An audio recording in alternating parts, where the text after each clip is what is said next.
Good morning. Last week, I mentioned that I recently returned from a trip to the Kingdom of Bhutan, high in the Himalayas.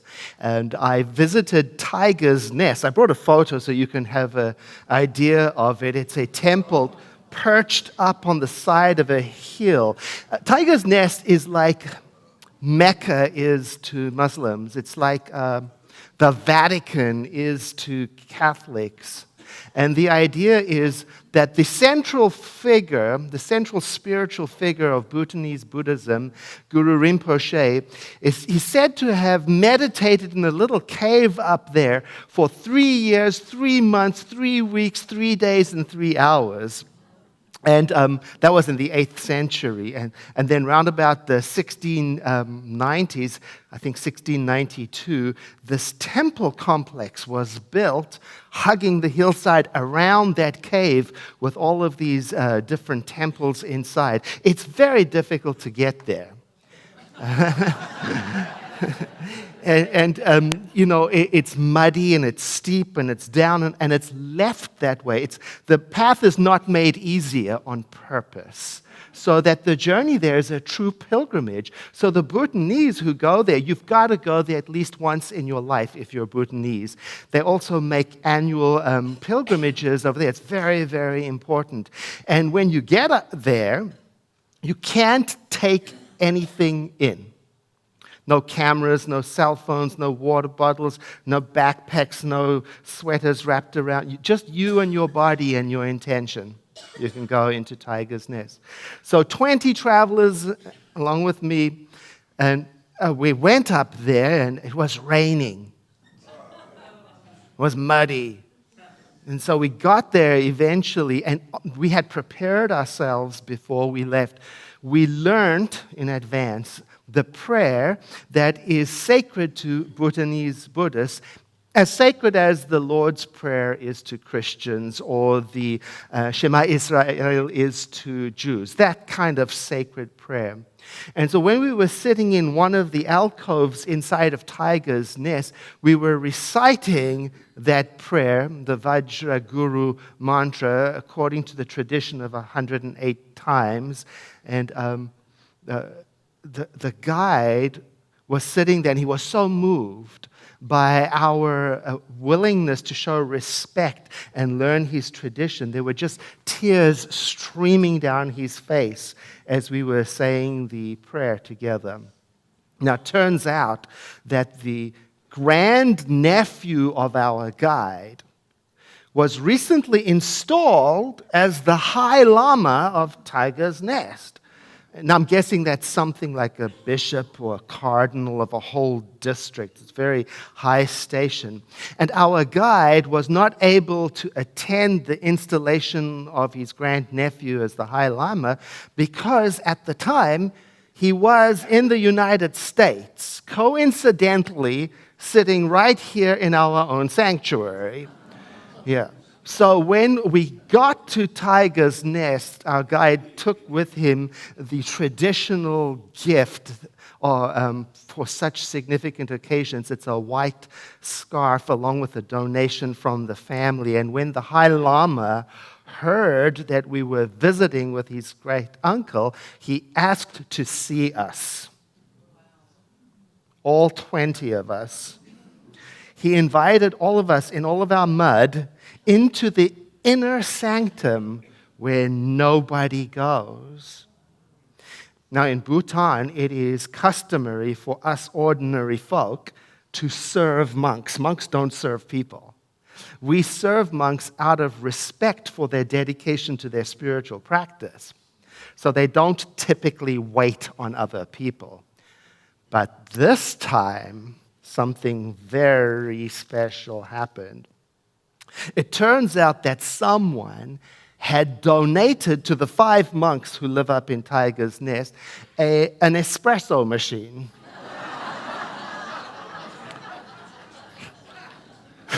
So the 5 monks and the High Lama who live there made all 20 of us cappuccinos.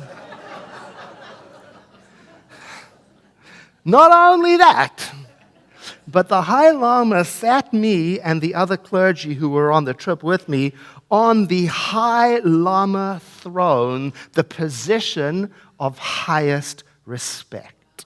There we were, in Tiger's Nest in Bhutan, in the inner sanctum, sitting on the seat of honor, being served cappuccinos by monks. And it occurred to me, this is what being welcomed feels like. This is what radical welcome feels like, because it's beyond hello, how are you, and a smile. And I tell you this story because next year, the year 2020, our theme for the year is Beyond 2020 Spiritual Vision. You get the play on words, right? Beyond 2020 Spiritual Vision, because interestingly enough, 2020 vision is the minimum requirement of vision for certain careers, like being an astronaut or a firefighter or a surgeon or a pilot, for example. It's interesting because 2020 vision is by no means the best vision that the human eye can see. It's possible for the human eye to see better than 2020 vision. Nevertheless, the term 2020 vision has become, well, it means perfect vision. And so it is a great reminder for us.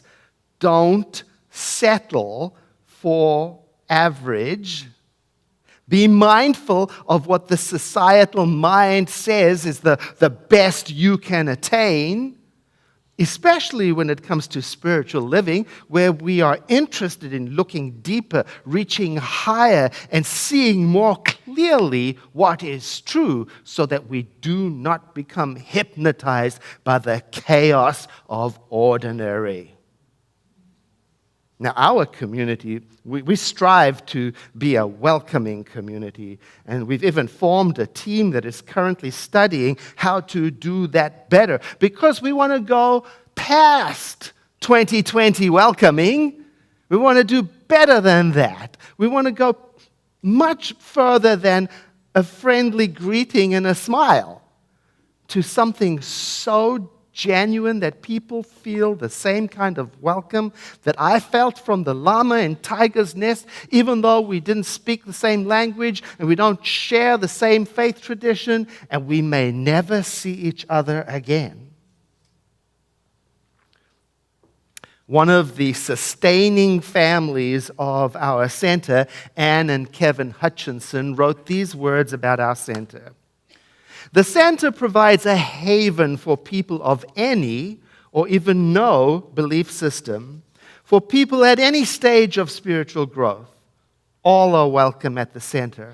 No one is judged. Lives are transformed here. The music and message are always positive and uplifting. The focus is on oneness and God as love. The teaching reminds us that we can make a difference in the world around us. And that's so beautiful. And I thought, imagine if that was just the normal standard, the average. Where could we go if we elevated and made this even 2020 loving kindness to one another, past 2020? Where could we go? One of the ways that we celebrate oneness and loving kindness and compassion is by identifying other organizations, nonprofit organizations that are doing good work in the world and aligning with them. And we've been doing this since 2004. Selecting 12 nonprofit partners from the nominations submitted by you. And the way it works is members of this community who are either associated with a nonprofit or have benefited from the work of a nonprofit, they nominate it, and then we have a team of people. They're called the Giving Intention people. They sit and they review the nominations. They vet them to make sure that they have a tax ID number, to ensure that the mission of the nonprofit is harmonious with the vision of a healthy, loving world that the center has. And then each month, we send a check to all 12 of the nonprofit partners. and then we hear from one of them each month. So you can think of this program as your generosity and your givingness going way beyond the ordinary, so that when you give to the center, your gift is going places beyond just here. Now, for 2020, these are the nonprofits that were selected from your nominations. Zairiki, nominated by Lisa Baker. This is a nursery and a primary school in Tanzania. It started by one teacher who was so enthusiastic about teaching the children that I believe she nailed a chalkboard to a tree in a field to begin teaching. And now their 3-room structure provides education, but more importantly, a safe place for children in the area to gather. Number 2 is Verity, nominated by Linda and Dennis Aria. This is a 24-hour, 7 days a week sexual assault crisis hotline staffed by trained, compassionate, California state-certified sexual assault victim counselors. Sean Farms, nominated by Robin Zolotov. This is a 365-acre outdoor learning laboratory for the Santa Rosa Junior College's Agricultural and Nature Resources Department. Sonoma Bach, nominated by our own music director, Christopher Fritchie. This is an organization whose mission is to preserve our shared heritage of early music and make it come alive and be available to a whole new generation of listeners and musicians. Shoes for Kids. This was nominated by Lucas Hensley. They have the mission of providing at least one good pair of athletic shoes for every child who wants one, so they can create an equal opportunity for every child to play and run freely with confidence, dignity, and pride. Seeds of Awareness is nominated by Lauren Darge. Now, this organization notices that suffering among children and families is skyrocketing with increased rates of depression, anxiety, and post-traumatic stress, attention deficits, and other challenges, and they meet those needs by providing mindfulness-based therapy, nature-based programs, and programs in schools. Positive Images, nominated by Alicia Carroll, a grassroots organization whose mission is to provide support, advocacy, and education to Sonoma County's LGBTQIA+ community. So they're developing leadership and the environment for people, anyone, to explore their identity safely. Lily's Legacy Senior Dog Sanctuary, nominated by Ronnie Berg. This is a volunteer nonprofit organization based in Petaluma, and the mission is to provide a safe and loving home for large breed senior dogs, like 50 plus pounds, 7 years or older, who've been displaced or abandoned for any reason, so that they can stay at the shelter until they are adopted or until they pass away. Beautiful. Knights of Sonoma County, nominated by Jeffrey Sanders. This started in a garage, a group of people in 2006. They wanted to offer help where they noticed there was a need. And they've been doing that for the past 11 years. And on their website, they say oftentimes those who enlist our help are the people who have fallen between the cracks and have not been able to find help from existing agencies. COTS 572, their new program, nominated by your Giving Intention team. This is a repeat nonprofit, and they have the goal over a period of 3 years to rehouse 572 people impacted by the North Bay fires. The Clean River Alliance, nominated by Cindy Collins, they remove trash from the Russian River watershed, and they have education programs about the problems of throwing trash into our water, and they have a goal of increasing public cleanup events. And then the final one, your own AIDS life cycle team, nominated by Jerry Huffaker and Jeff Basham and Nancy Reynolds, and they're raising funds to help the work of San Francisco AIDS Foundation and the Los Angeles LGBT Center, and they provide HIV/AIDS medical care, testing, education, and prevention services for free. And the good news is you can meet them all today. They're in the social hall. Today's their bake sale day, so you can say hello to them. So thank you for your nominations, and these are the partners that your team selected from your nominations for the year 2020. Now, thank you.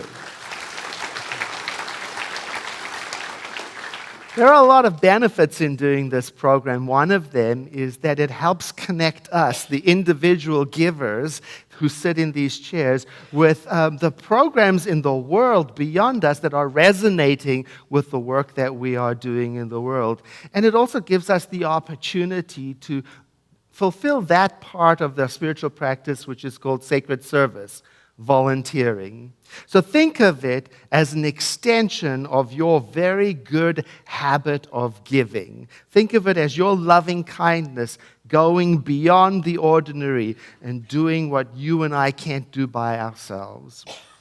It turns out that developing good habits is considered to being one of the keys in living a happy life. More so than any one single event. You know, like winning the lottery? Or something like, I'll be happy when I get that job. Or I'll be happy when my partner behaves. Or I'll be happy when blank happens.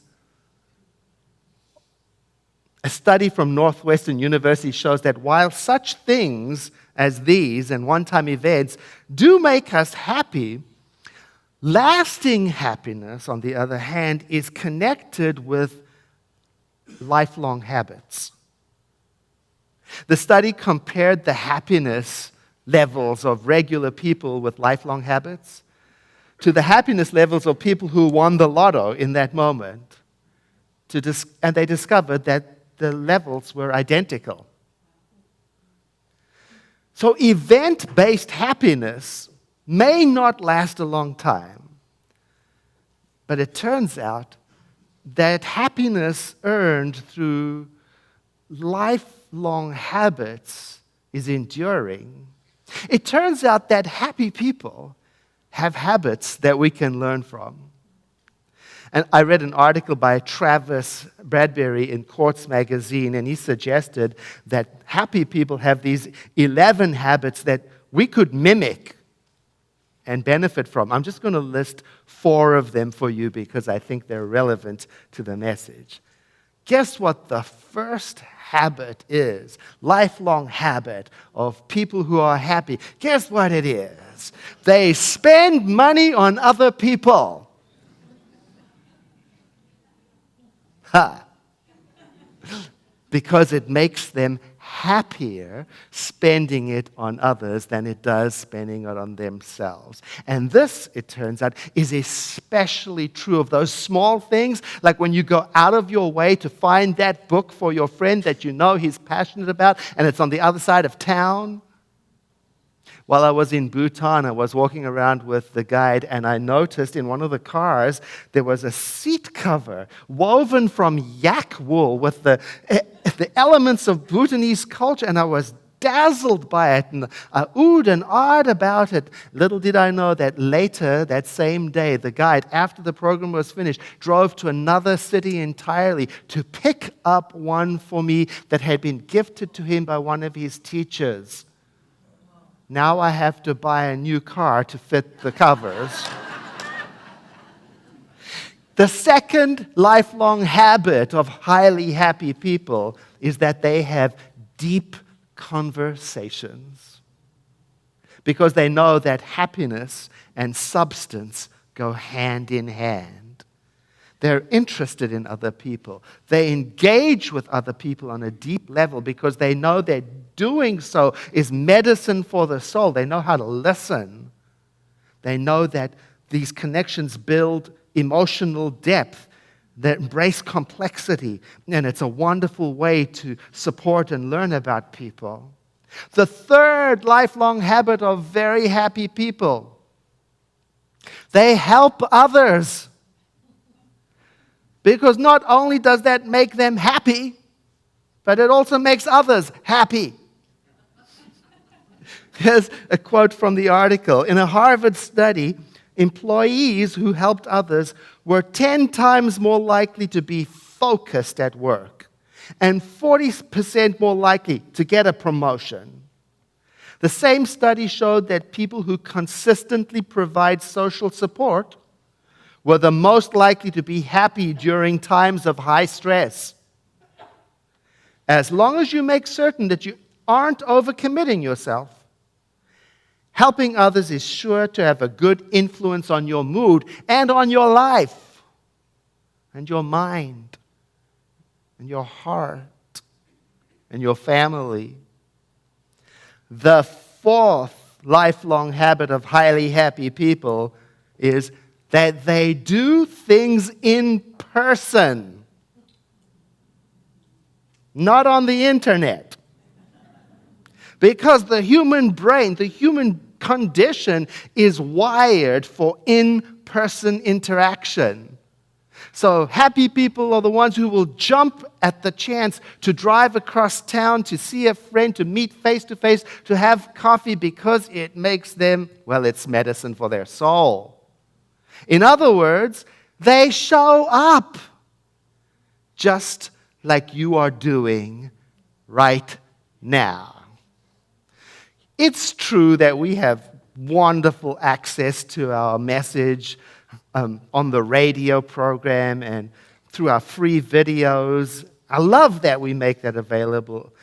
And still, there is something so special about being together. This time with you on Sunday is precious to me. It's the highlight of my week, where we learn together and grow together, where we stay together through our ups and our downs, through our wins and our losses, where we dream together of a world that works better for everyone. It means the world to me. I love being with you here. It makes me happy. Happiness can be tough to maintain, and we're learning that by investing in the right habits, it pays off in the long run, because in our happiness, we should say joy is not attached to a single thing. And one habit I want to suggest that you try, if you haven't already done so, is to become, like the Hutchinsons, a sustaining supporter of our center.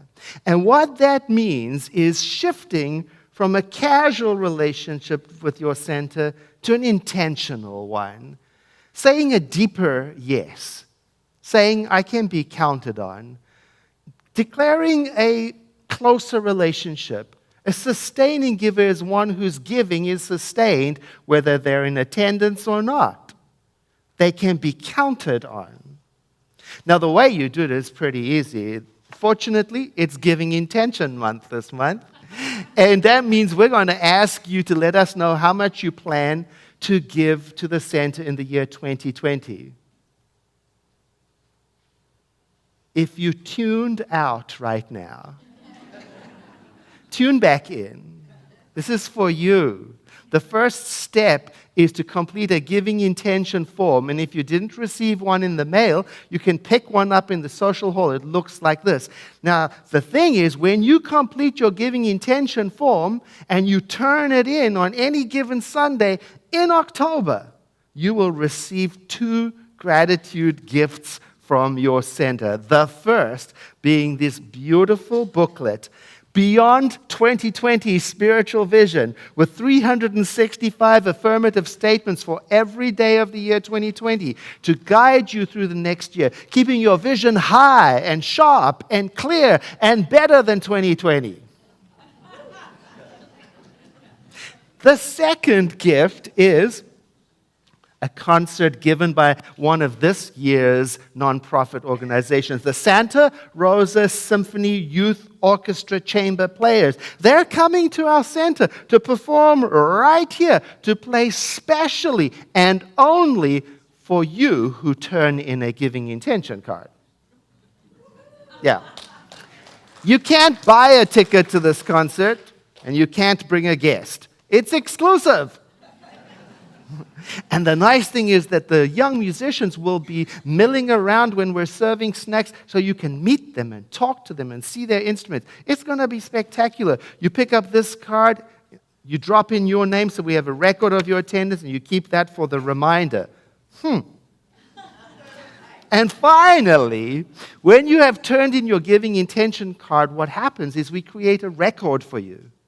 And then we record all of your giving through the year in the case you want a tax record at the end of the year. We do that for you. And then our giving intention people, they sit together and they handwrite a thank you card to you, thanking you for saying a deeper yes, a closer contribution. And in it, they write down the details of what you said you think you might be giving to the center next year to make sure that we understood your card correctly. Now, some people say, well, I'd like to do this today, but I can't remember what I pledged last year. We can help you. Our team is standing outside with all of your records. They can look up very easily what your intention was for 2019 and help you with that. And then some people say, well, look, do I need to fill in another giving intention form if all of the information for 2020 is exactly the same as it is for 2019, do I have to do it again? The answer is yes. Yes, please. In fact, think of it as a ceremony of recommitment. Step into it. And it also gives us an opportunity to keep up with our community and all of our changing email addresses and telephone numbers and addresses and names and partners, and fill in another one. So I have a special ask for you today and a special thanks. My special ask is, please turn in your giving intention today or next week at the latest. And if you haven't ever turned one in before, please step closer to your center and dive deeper in it. Not only will your center benefit, but I guarantee you, showing up like that, your life will change. And my special thanks. Thank you for giving me the best 25-year career I could ever have imagined.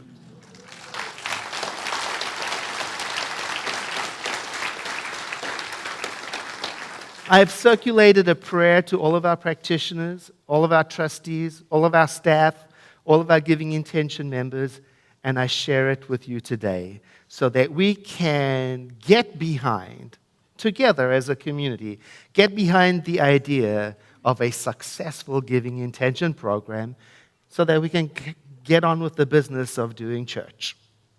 So I invite you to breathe in and exhale, letting your eyes close.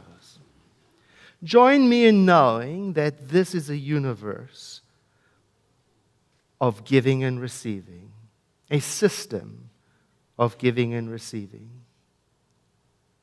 distributing all that is. And that is why it exists. And that is why you and I are here. We are part of this system of giving and receiving. And right now, let us join in aligning with the idea that giving and receiving are really transactions of love. When it comes to receiving, I abandon any idea of working hard to deserve or to earn or to become worthy, and instead, I affirm that it is ours to open our hands, open our hearts, open our minds to receive.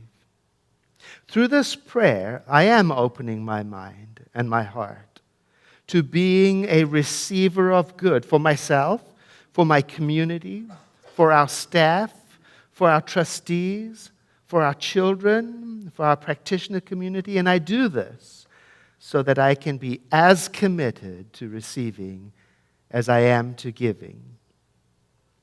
I let myself imagine a successful giving intention program this month because I already know it is certainly achievable in a universe that is infinite and endless. I call upon success and I commit myself to think, feel, see, talk, and know that this success is established already in the mind of God by way of this prayer. This is my demand on the universe. The clarity of this consciousness through this prayer draws and attracts all the people, all the ideas, all the supply, all the service, all the kindness from wherever it is in the world to meet the vision of our center. I understand that the good this center is opening to comes from everywhere, including beyond the people who attend our services, classes, and events. Everything that is needed is being called forth through the consciousness of receiving established in the spiritual mind treatment, and it is amplified by our love of serving, our love of giving, our love of connecting. The fact that we agree with this vision, a vision of a healthy, loving center, a vision of a center of receiving and giving, a center of spiritual living that welcomes all, where lives are changed. The fact that we agree with this vision is creating a mold in consciousness, and the power of mind fills that mold. So I am reminded to dream big, to accept graciously, to give freely, and to embody the feelings and attitudes of a spiritual being who knows the truth, that when we make a demand on the universe, it is met. I let myself imagine and enjoy and rejoice in the abundant good that is possible for our center and its people even before it shows up. I let myself relish in this vision of serving the community, welcoming them and guests, and always offering the highest quality of service and education I am capable of. I affirm and accept that all the good that our center attracts is used with wisdom, compassion, and integrity. And I remember that all of this comes to pass not through any effort of my own, but through the action of the law of mind, which is why we say together, and so it is.